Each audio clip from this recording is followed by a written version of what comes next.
Ayan, good morning sa inyong lahat. Magandang araw. Pakikita ko sa inyo itong ginagawa ko. Ito yung matatagpuan dito sa aking shop, dito sa Nails Couture, kung makakapunta kayo. Gumawa ako ng design dito sa aking pintuan. Yan. Bumili ako ng multiple color, yung may yellow, may pink, may white na yon. Pagkatapos nag-a-attach ako ngayon ng parang brown para malamlam siya sa ating paningin, para malamig. Tapos sa gilid nito ay nilagyan ko naman ng nakasharing na hard tool, yung ginagawa nating mga petticoat yan.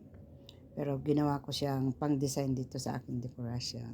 Kapag napunta kayo dito, makikita nyo ito. Madali lang siyang gawin. Kailangan meron kang iba't ibang uri ng bulaklak. Tapos yung glue gun, glow stick. Ayan, didikit mo lang yan. Tapos yan na. Ganda.